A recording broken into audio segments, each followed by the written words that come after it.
Hola, curiosas y curiosos de la historia. ¿Te suena algo las abejas soldados alemanas?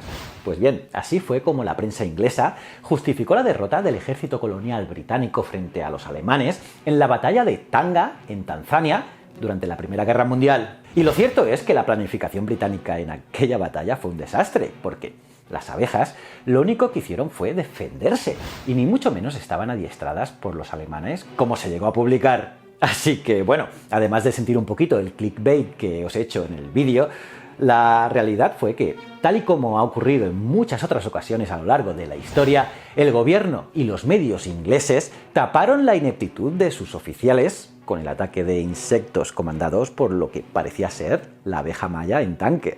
Y es que, sin duda, es un despropósito de excusa. Y hoy te lo voy a explicar con todo tipo de detalles. Pero antes, si no quieres perderte ningún detalle, nunca, te recomiendo suscribirte y darle a la campanita. Y así saber qué vídeos cuelgo cada semana. Soy JJ Priego, esto es Historias de la Historia, y aquí se cuenta la historia de otra forma. ¿Quieres saber más? Acompáñame.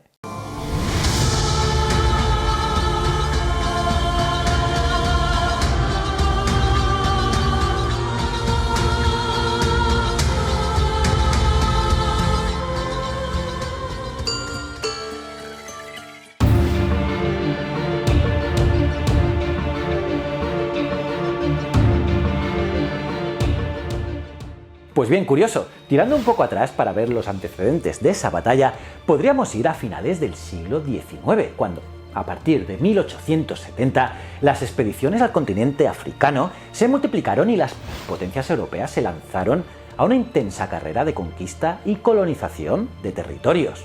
Ingleses, franceses, holandeses, belgas y un poco más tarde alemanes, todos querían su parte del pastel, ya que África era muy apetitosa. Así pues, muy pronto comenzaron a entrar en colisión los intereses de las grandes potencias. Así que en 1885, y ante esta situación que os estoy diciendo, el canciller Bismarck convocó una conferencia internacional en Berlín. Y aunque los diplomáticos llegaron con el traje humanitario puesto, condenando el tráfico de esclavos o prohibiendo la venta de bebidas alcohólicas y armas de fuego en ciertas regiones, la realidad es que se reunieron para establecer las reglas del reparto de África. Y lo de humanitario lo dejaron para más tarde o para nunca realmente. Y como suele suceder siempre también, ese débil equilibrio de poder estuvo a punto de romperse en varias ocasiones, ya que los competidores ignoraron las reglas cuando les convenía, y más cuando saltó por los aires al estallar la Primera Guerra Mundial. Así las cosas, a comienzo de noviembre de 1914, y desde la actual Kenia, que era controlada por los británicos, se intentó tomar Tanga, que es el principal puerto del África Oriental alemana. Bueno, en esa época, claro, la colonia alemana en la región africana de los Grandes Lagos incluía a los actuales Burundi, Ruanda y la parte continental de Tanzania. Con, ojo, una extensión de casi 1 millón de kilómetros cuadrados. ¡Tela, eh! Pues bien, en un primer momento, la idea era un ataque desde el mar, pero se desechó tal plan porque pensaban que el puerto estaría minado, que por cierto no lo estaba. Así que Arthur Aitken, que era el comandante británico al mando, decidió desembarcar el grueso de sus tropas, que eran unos 8.000 soldados, al sur del puerto y atacar desde tierra. Eso sí, habría que puntualizar que la fuerza expedicionaria británica desembarcó en el puerto keniano de Mombasa tras 2 semanas de travesía marítima, y además estaba compuesta en su mayoría por soldados reclutados en la India.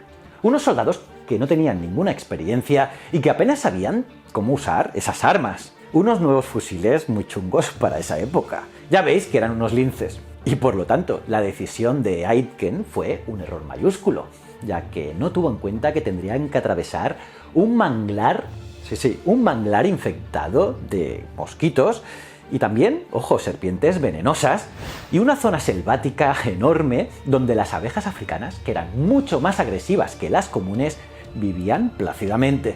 Por su lado, el comandante alemán Paul Borbeck, con una compañía de unos 1000 askaris, que eran indígenas africanos y además eran conocedores del terreno, no tuvo que ser muy ingenioso.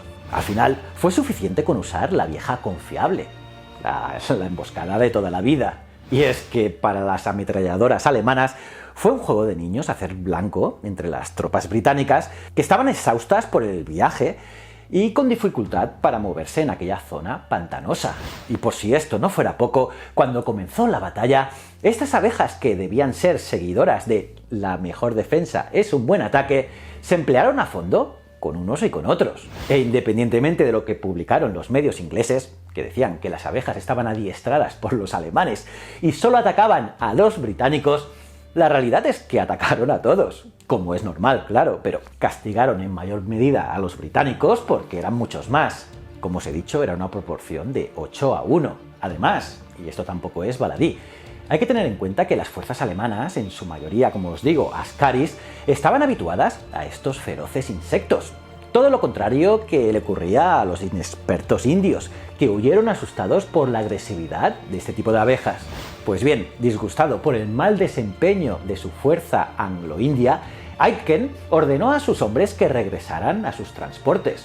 El resultado final para los británicos fue de 360 hombres muertos, 487 heridos y 148 desaparecidos o capturados, frente a los 71 muertos y 76 heridos de las fuerzas alemanas.